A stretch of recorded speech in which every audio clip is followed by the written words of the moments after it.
Hi, Kids Club kids. It's Miss Shawn again. How are you doing? I have another story for you. It's written by an Australian author called Mem Fox, and it's called Koala Lou. It's about a koala. There once was a baby koala so soft and round that all who saw her loved her. Her name was Koala Lou. The emu loved her, the platypus loved her, and even tough little koala Claus next door loved her.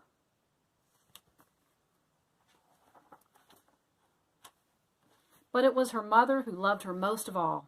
100 times a day she would laugh and shake her head and say, "Koala Lou, I do love you." They're going to repeat that throughout the book.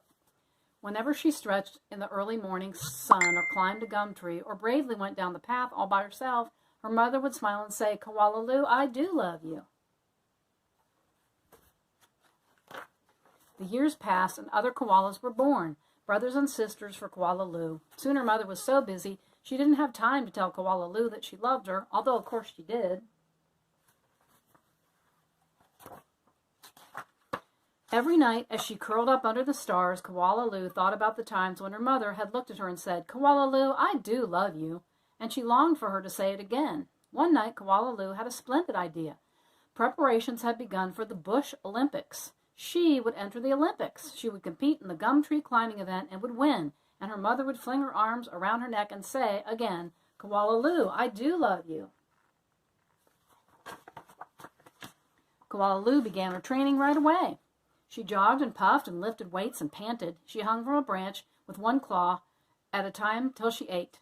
She did push-ups till her stomach hurt, and last of all she climbed the tallest tree that she could find, over and over again, so she could be in the Bush Olympics. Sometimes her mother would watch her and ask, "How you going, Blossom? How are you going, Blossom?" "Fine," Koala Lou would answer. At last the day of the Bush Olympics arrived.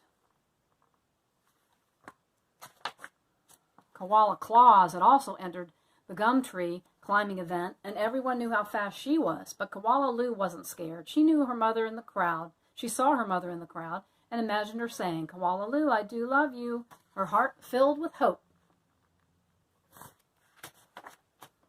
It was Koala Claus who went first. Her climb was a record-breaking 22 meters in 70 seconds flat.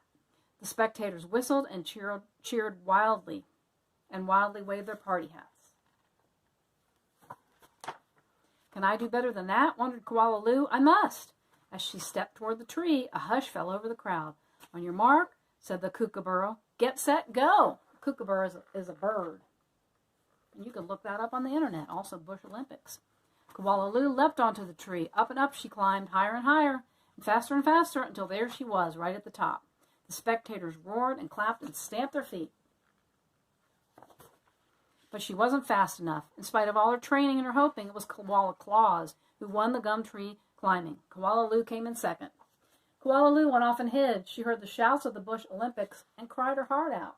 She really wanted to win. When the first stars of evening appeared in the sky, Koala Lou crept home through the dark and up into the gum tree. Her mother was waiting for her. Before she could say a word, her mother had flung her arms around her and said, "Koala Lou, I do love you. I always have. I always will." And she hugged her for a very long time. The end. Koala Lou by Mem Fox. Thank you.